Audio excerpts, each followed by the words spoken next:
My hope is that you will hear yourself in these questions.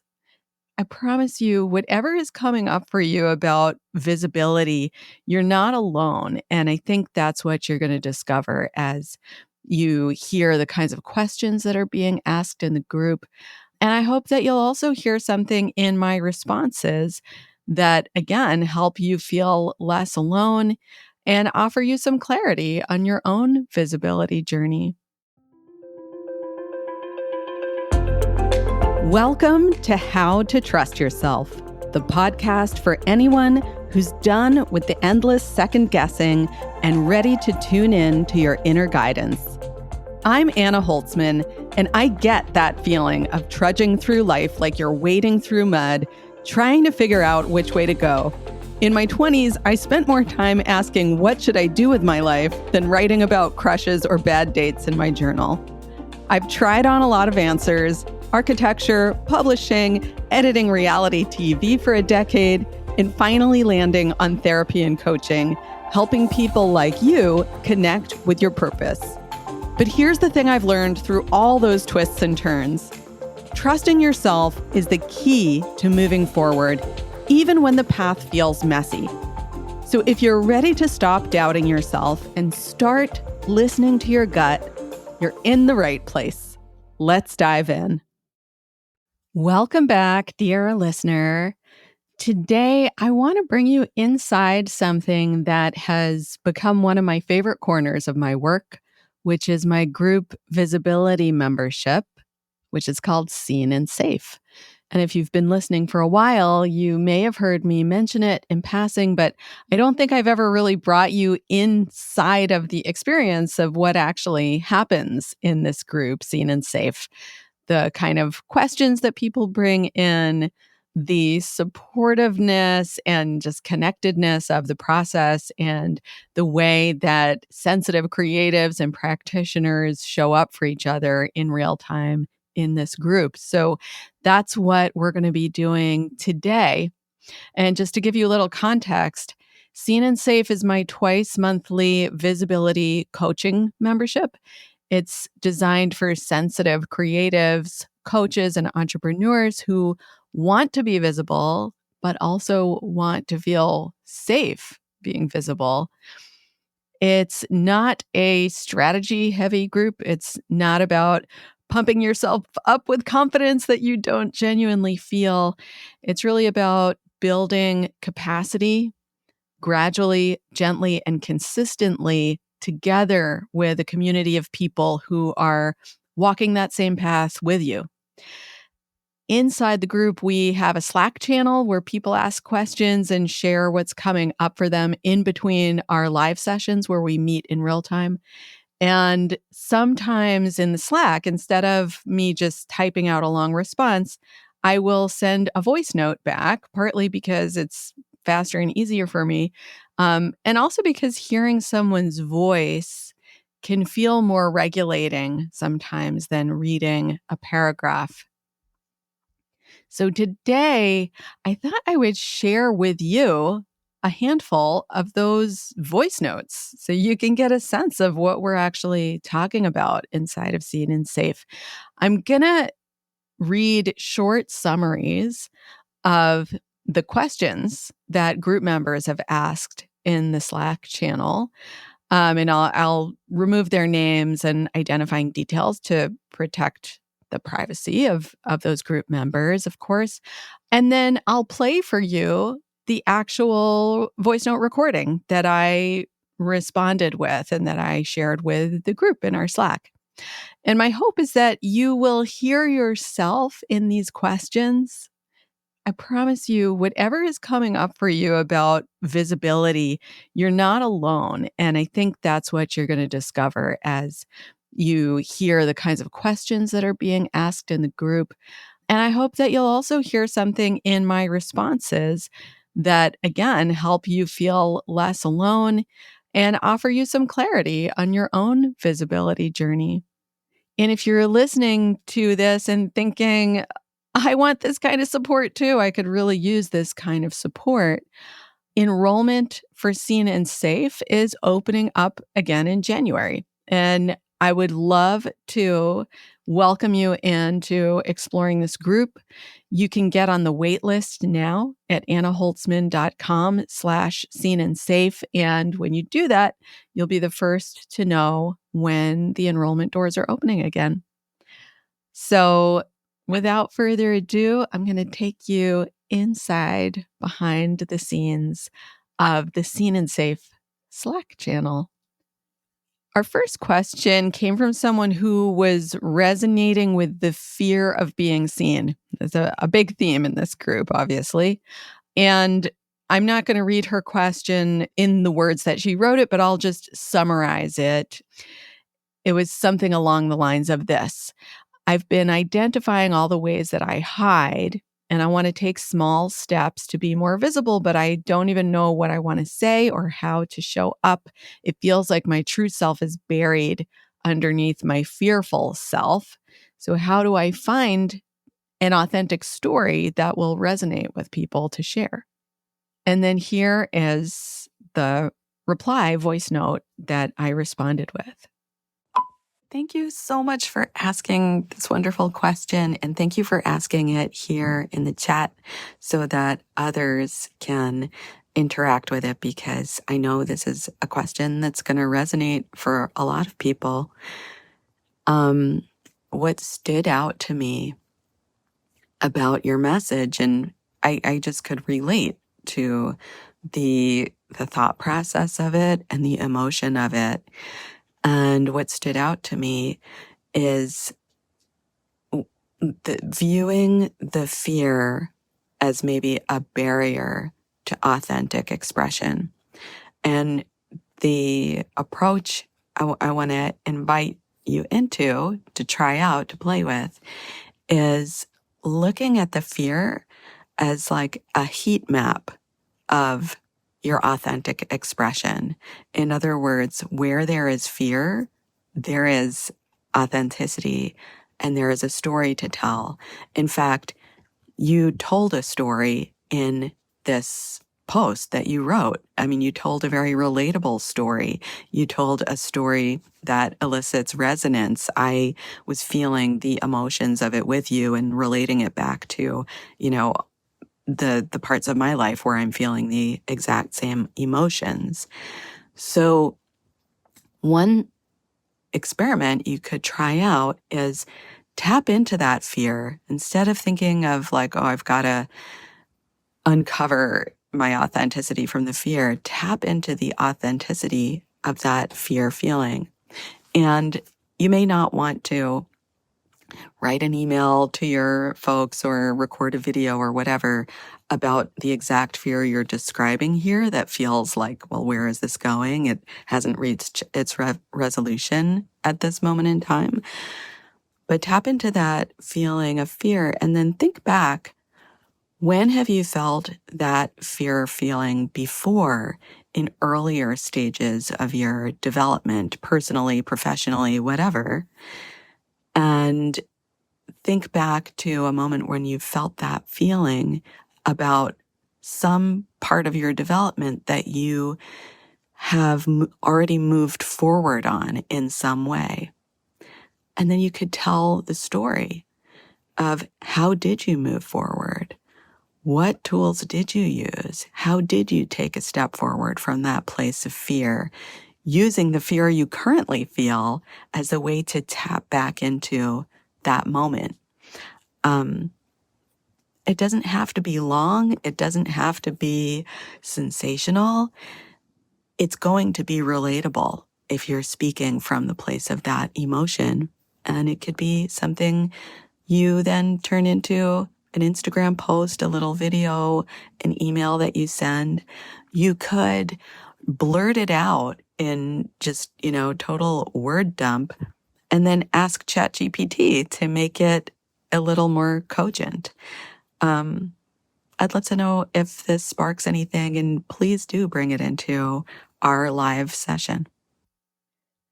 Our next question was about motivation and creativity.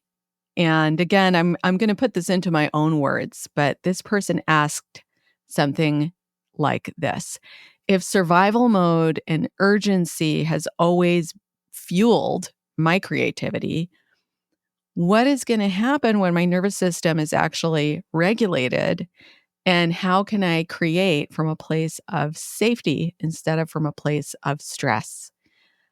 This question got a whole bunch of really gorgeous responses from other group members, and I dovetailed onto their shares with this message. Wow, this is such a juicy question. I love this so much. I definitely don't have like a this is absolutely my answer to this, but I'm going to share what came up for me as I was reading it. It makes me think about I often think creative energy and sexual energy operate in very similar ways, where both of them can be stimulated by like a place of urgency and scarcity and fear. And, that feels a particular way. Or they can come from a place of safety, and then that feels a different way. And I'm thinking of how with sex, that desire can be built through nurturing intimacy, like gradual, consistent acts of nurturing emotional intimacy. And when I create from a place that feels, I'll just say, healthy, I think that it comes through having rituals of nurturing intimacy with myself. Like I don't, I'm not always consistent with this during all periods of my life, but I do go through periods of time where, let's say, I'm doing my journaling practice consistently every morning. And that tends to build creative energy for me and lead to creativity. So that's just what comes to my mind. I'm super curious to see what others will share. And I'm very inspired by this question. Thanks for bringing it in here. This next voice note is a short one, but I wanted to include it because it came up in a thread about time boundaries and self-trust. The question was essentially, I struggle to keep the time container in my sessions when I'm the practitioner. Does anyone have any guidance? This is a struggle I think that comes up for a lot of practitioners, creatives, folks who are sensitive and who can feel like when we're stepping into leadership or visibility, we just want to give all of ourselves, but that becomes unsustainable. And it's actually not always what our people need from us. So here's what I shared in response. And I'll just share this in case it feels relevant or helpful. When I first started coaching and doing therapy sessions, I used to find it difficult to keep the time container to the time container. Whoever's listening to this, you may or may not struggle with this, but if anyone does, I'll share what's been helpful for me, which is that I learned that if I, out of care for the client, it's very important to hold the time container, because otherwise things feel messy at the end. Things, get unraveled and there's no time to kind of ravel them back up again, because you get to the point where you really do have to go.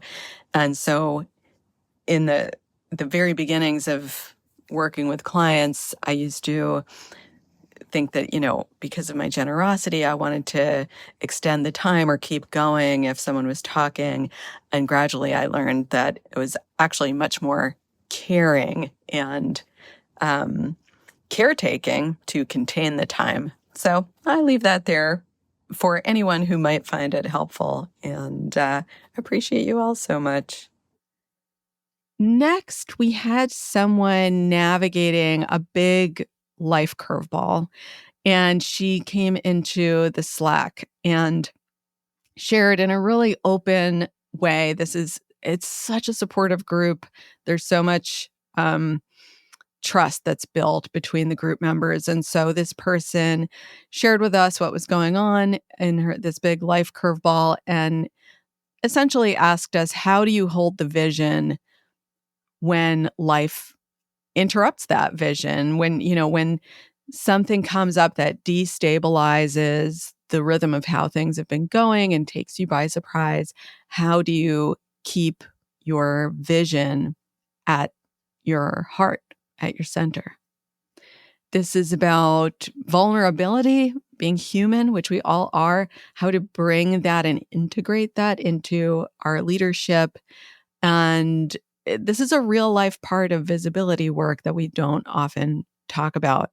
Again, with this question, this person received so much really just wise, beautiful support from the group. And I dovetailed onto that with my share, which you'll hear now. Thank you so much for sharing with us here. And I'm sending my love and my compassion. And I will just add that I've noticed that every time I encounter something that is unexpected and feels or is destabilizing in some way,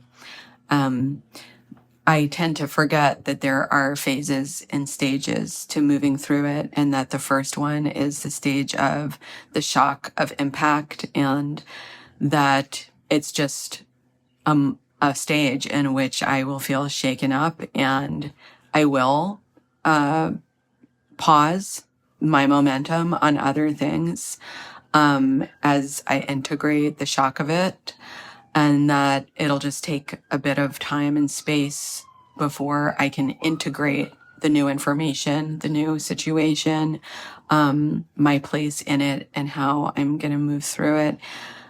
And then I will re-enter into my flow, maybe in a new way, maybe in an adapted way.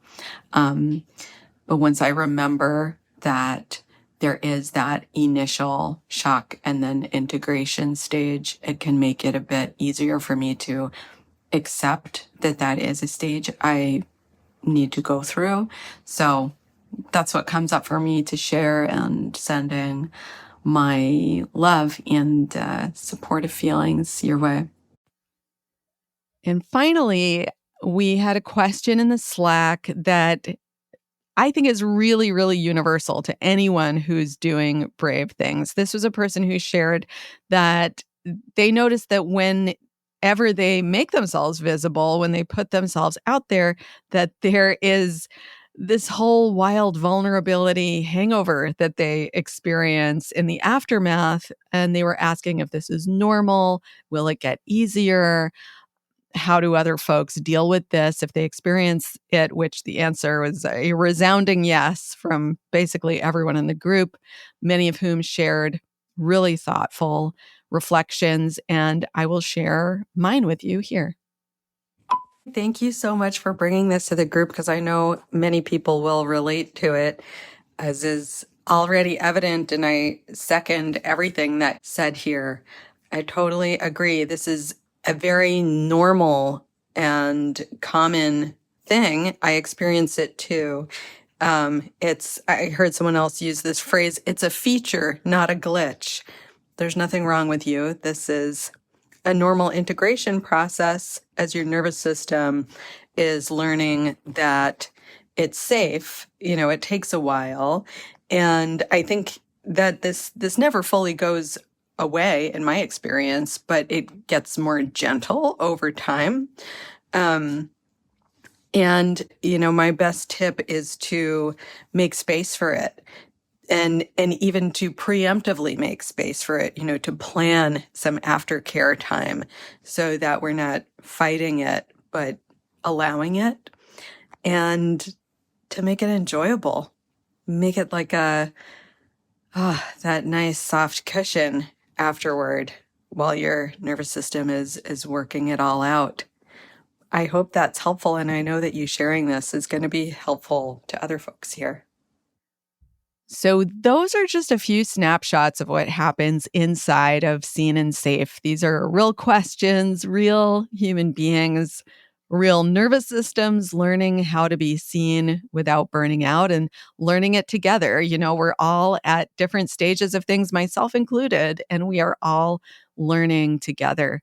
And if you connected with anything that you heard here today, whether it was the piece about sharing stories authentically, whether it was about creativity when your nervous system is feeling safe versus stressed, whether it's about boundaries or life disruptions or the need for aftercare after being visible, I hope that what you've discovered in listening is that you are not at all alone. You're not totally weird well, there's weird in a good way, right? We're all weird in a good way, but you're not an outlier in the human experience.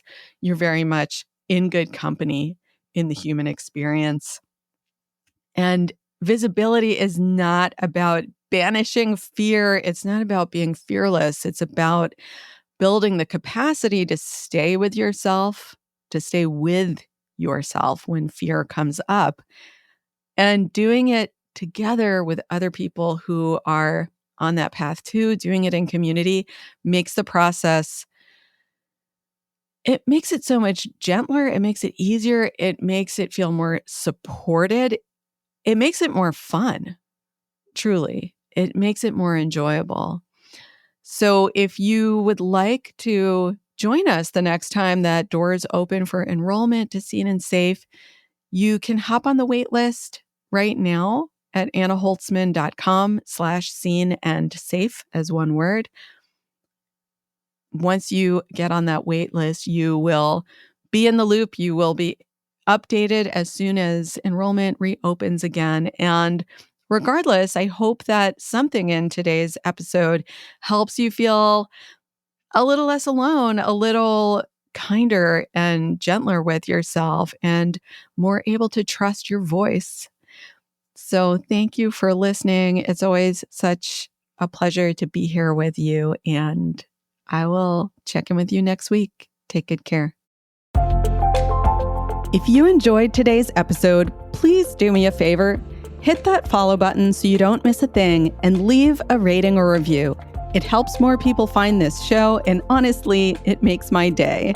And if you're looking for more ways to trust yourself and start listening to that gut instinct of yours, come hang out with me on Instagram at Anna_Holtzman. Let's keep the conversation going. Thanks so much for listening, and until next time, trust yourself. You've got this.